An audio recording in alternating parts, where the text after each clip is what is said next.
महादेव, जय भोलेनाथ। नमस्कार, मैं साधना पांडे मार्गदर्शन पे आपका स्वागत करती हूँ। दोस्तों, मैं बात करूंगी कार्तिक स्नान 2023 में कब पड़ रहा है, किस दिन से आपको कार्तिक स्नान प्रारंभ करना है और क्या नियम है कार्तिक स्नान के। तो और कौन कौन इस स्नान को कर सकता है, स्नान करने के दौरान हमें क्या क्या सावधानियां रखनी चाहिए, तो ये कंप्लीट जानकारी आपको इस वीडियो से प्राप्त होगी। तो चलिए दोस्तों, अब बिना विलंब किए हम वीडियो को प्रारंभ करते हैं। लेकिन हमेशा की तरह वही प्रार्थना है आपसे कि वीडियो अच्छी लगे तो लाइक करिएगा और चैनल को भी सब्सक्राइब कर लीजिएगा। देखिए दोस्तों, इस वर्ष यानी कि 2023 में कार्तिक स्नान प्रारंभ हो रहा है 28 अक्टूबर से। कब से हो रहा है? तो 28 अक्टूबर से। 28 अक्टूबर को कार्तिक स्नान पहले दिन किया जाएगा। क्यों? क्योंकि आज के दिन यानी 28 तारीख को स्नान दान की पूर्णिमा है। किस महीने की? तो कुआर महीने की, अश्विन महीना भी जिसको बोलते हैं। तो अश्विन महीना कुआर महीने की पूर्णिमा है। आज के दिन से आप कार्तिक स्नान प्रारंभ कर लीजिएगा। अब कौन करे? देखिए, पद्म पुराण में कार्तिक स्नान का बहुत बड़ा वर्णन बताया गया है। कहा गया है कि मतलब सामान्य जन यदि स्नान को करते हैं तो इस जीवन में तो सुख पाते ही हैं, मृत्यु पर्यंत उन्हें मोक्ष की प्राप्ति होती है। और देखिए, यदि बात करें तो पद्म पुराण में एक वर्णन और मिलता है। एक धनेश्वर नाम का ब्राह्मण था जो कि पूजा पाठ तो बहुत नहीं करता था, बिल्कुल भी, बस लोभ और लालच में जकड़ा रहता था। और वो क्या किया कि एक बार व्यापार के सिलसिले में गोदावरी नदी के तट पर उसे कुछ दिन तक रहना पड़ा। तो गोदावरी नदी के तट पर उसे कुछ दिन तक रहना पड़ा, ठीक है। और इस दौरान उसे कार्तिक स्नान करने वालों के दर्शन हुए। कार्तिक स्नान कर रोज जो करने व्यक्ति आते थे नदी के तट पर, गोदावरी नदी के तट पर, तो वहां आते हुए लोगों को वो देखता था और उनको दर्शन करके देखने से उसे इतना बड़ा पुण्य मिला कि जब मृत्यु पर्यंत उसे यमराज लेकर गए और उसे दंड देने लगे, क्योंकि पूरा जीवन जो था वो लोभ लालच, अपने व्यापार को ऊंचा करने के लिए तरह तरह की गलत नीतियां अपनाता था। तो इसके लिए जब यमराज के दूत उन्हें दंड देने लगे तो उसके लिए वो दंड फूलों का हार बन गया। और तब जाकर के उसे पता चला, या फिर यमदूत जो थे वो परेशान हो गए कि इस पे हमारे प्रहार का असर क्यों नहीं हो रहा। तब जाकर के नारद मुनि बताए कि असल में ये कार्तिक स्नान करने वालों का दर्शन किया था। तो अब आप समझ गए होंगे कि दर्शन मात्र से इतना लाभ है, तो कार्तिक स्नान करना कितना पुण्यदायी है। अब मैं बताती हूँ, जिनके जीवन में कोई चमत्कार नहीं हो रहा, जैसे मैं अधिकतर कुंडली देखती हूँ, आप विश्वास करिए दोस्तों, अधिकांशतः जो पुरुष लोग तो ज़्यादा कुछ नहीं कह पाते हैं मुझसे, लेकिन महिलाएं जो थी वो अपनी परेशानियां सुनाते सुनाते फ़ोन रखने का नाम नहीं लेती हैं। विश्वास हृदय पे हाथ रखकर कह रही हूँ, उनका मन करता है मैं कितनी देर सुनाऊं, और शायद उन्हें ये लगता है कि मुझसे परेशानियां सुनाने के बाद उनकी परेशानियां दूर हो जाती हैं, दूर हो जाएंगी, भगवान की कृपा से दूर भी होती हैं। लेकिन इस तरह की परेशानी, मेरी ये बात बताने का मतलब किसी को हर्ट करना नहीं है। मैं ये बताना चाहती हूँ कि यदि जीवन में सारी पूजा पाठ कर ली, आप सारा उपाय कर लिए और आपको कोई लाभ नहीं हो रहा, तो इस बार आप कार्तिक स्नान प्रारंभ करिए। अब देखिए, लगा हुआ था ये अधिक मास, और अधिक मास में ऐसा कहा जाता है कि इसके बाद कोई भी नया काम हम शुरू नहीं कर सकते। आप व्रत मत रखिए। सामान्य जो नियम कार्तिक मास के, पूरे मास का कुछ लोग व्रत रखते हैं, तो पूरे महीने का आप नियम मत लीजिए, और पूरे महीने का नियम नहीं लीजिए, व्रत मत करिए। सॉरी, ये डिस्टर्ब करा, मैं इसको ऑफ कर लेती हूँ, फिर आपसे बात कर रही हूँ।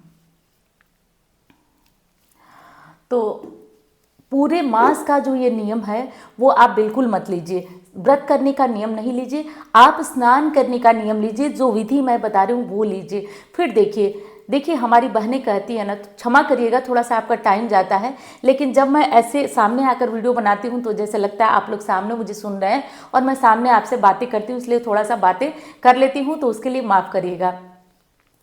तो जब हमारी बहनें इस तरह से हमसे जब हम फ़ोन पे बात करती हैं ना, तो कहती हैं कि दीदी हम ये सोचते हैं कि कोई पूजा पाठ ना छूटे, कोई उपाय, इसके लिए हम 3 बजे जग जाते हैं, 4 बजे जग जाते हैं, फिर भी हमारे जीवन में कोई उन्नति नहीं दिखाई दे रही है।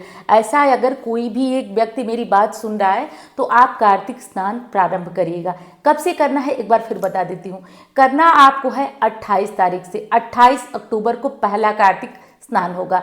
अब दूसरी चीज़ कि ये मैंने बता दिया कब किसको, कोई भी कर सकता है, पुरुष, स्त्री, विधवा स्त्री, कोई भी इस उपाय को इस काम को, कार्तिक स्नान को कर सकता है, महापुण्यदायी है, ठीक है। अब अगली चीज करें कि इस स्नान को करना कब है। तो देखिए ये महत्वपूर्ण चीज है कि करना कब है। इसमें होता यह है, कार्तिक स्नान में हमारे शास्त्र कहते हैं कि इसमें तारों की छांव में स्नान किया जाता है। सुबह सूर्य उदय से पहले स्नान करके तुलसी पूजन किया जाता है। तुलसी पूजन का विशेष महत्व है। और क्या करना है तो देखिए, वैसे तो कहा जाता है तारों की छांव में, लेकिन आप देखेंगे तो उस टाइम तारे आपको सुबह 6 बजे तक दिखेंगे।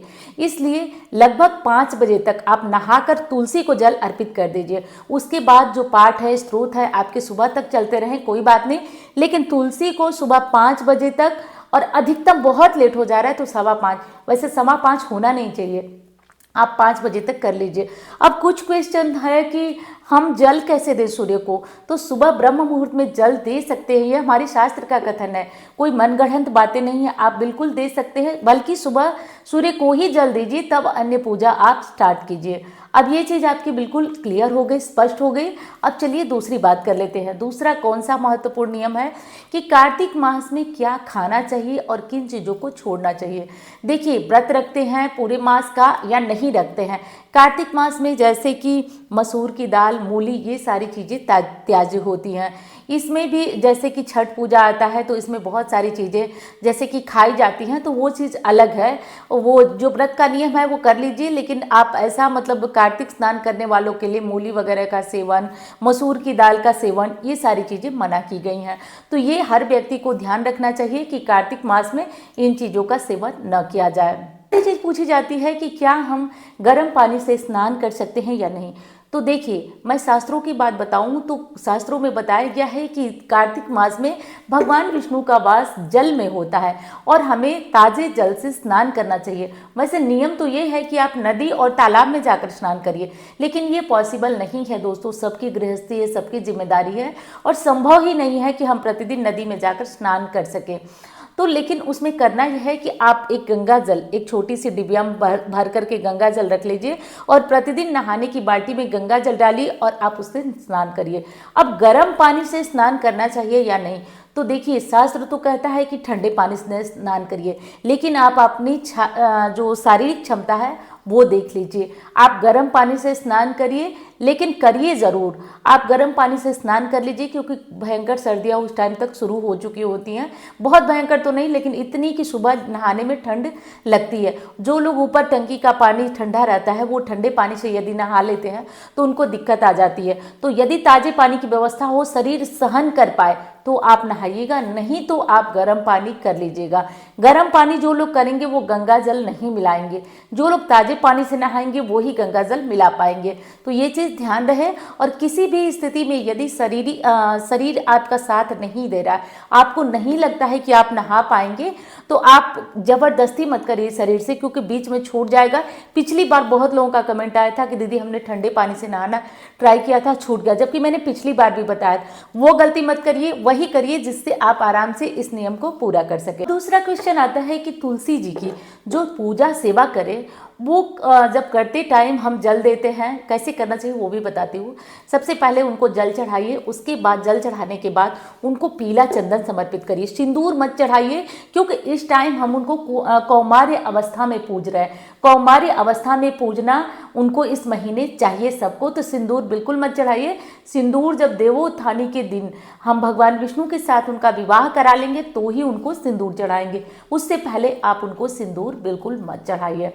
अब कैसे पूजना चाहिए, क्या करना चाहिए, तो सबसे पहले 1 लोटा जल सूर्य नारायण को चढ़ाइए और दूसरा लोटा जल भरिए और तुलसी माता को समर्पित करिए। तुलसी महारानी नमो नमो, हरि की पटरानी नमो नमो। देखिए, जरूरी नहीं है कि आप खूब गाएं, लेकिन ना जो आपके मन की भाव होते हैं, आप कैसा गा रही हैं वो माता सुन रही हैं।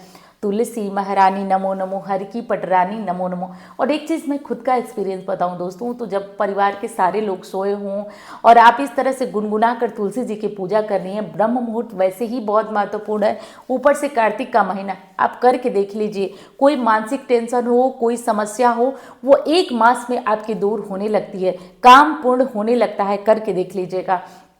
तो तुलसी जी को गुनगुना के थोड़ा बहुत जो भी आता है, अब सबको गाना तो आता नहीं है और कुछ लोगों को आता है तो शर्माते हैं, किसी के सामने नहीं गाते हैं, कोई बात नहीं, आप तुलसी जी के सामने गुनगुना के गा लीजिएगा। तुलसी महारानी नमो नमो, हर की पटरानी नमो नमो, या फिर बहुत सारे गाना है, कहवा ही तुलसी के नैहर कहाँ ही सासुर, ये हमारे यहाँ गाया जाता है, तो ये गाना भी गा लीजिए। पहले की औरतें तो इकट्ठी होकर के और नदी पे जाती थी, वहाँ पे भजन गाती थी, तो पहले की बात ही अलग है।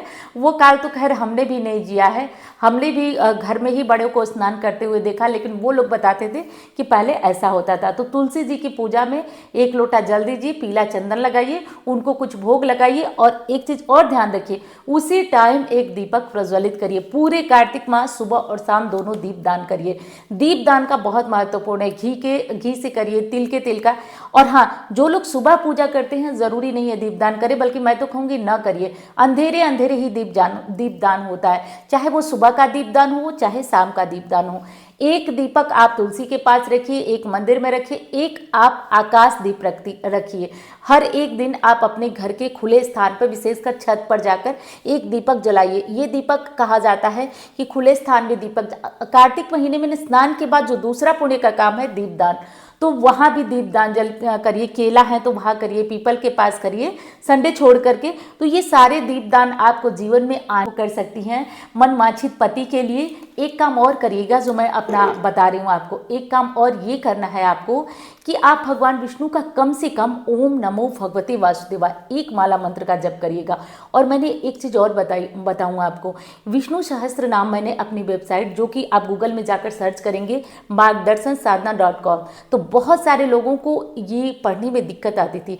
पर मैं जब स्कूल में संस्कृत का मेरा पीरियड चलता था, तो उसमें मैं क्या करती थी कि बच्चे संस्कृत में जो नहीं पढ़ पाते थे उनको तोड़ करके पढ़ाती थी, ठीक है। तो वो तोड़ करके पढ़ाना मेरे दिमाग में आया कि जो लोग नहीं पढ़ पाते हैं, वैसे ही विष्णु सहस्त्र नाम को मैंने तोड़ा और तोड़ करके अपनी वेबसाइट पे अपलोड किया है। तो जो लोग नहीं पढ़ पाते, darshansadhana.com आप सर्च करिए और फिर देखिए, उस पर मैंने विशेष कर विष्णु सहस्त्र नाम उनके लिए लिखा है जिनको संस्कृत पढ़ने में दिक्कत आती है। तो आप लोग ये काम कर लीजिएगा। नहीं हो तो आप ओम नमो भगवते वासुदेवाय एक माला इस मंत्र का जप करिए, तुलसी पूजन करिए, दीपदान करिए, फिर देखिए जीवन में कैसे चमत्कार आता है। एक बार फिर बता दूं, वीडियो अच्छी लगे तो लाइक ज़रूर करिएगा, चैनल को सब्सक्राइब कर लीजिएगा। इस तरह की जानकारियां आपको मिलती रहेंगी। और हाँ दोस्तों, एक चीज़ और कहना चाहूँगी कि इस बार याद करिए, नोट करिए कि 28 अक्टूबर से आपका कार्तिक स्नान शुरू होगा। पूर्णिमा का दिन है। पूर्णिमा वैसे 27-28 दोनों में है, लेकिन स्नान दान की पूर्णिमा आपकी 28 को ही है, तो 28 को तैयार रहिएगा और कार्तिक स्नान बहुत मज़े से करिए। अब भगवान विष्णु को प्रसन्न करिए, जीवन में आने वाले कष्टों से मुक्ति मिलेगी। तो चलिए अब मिलती हूँ अन्य वीडियो में। धन्यवाद।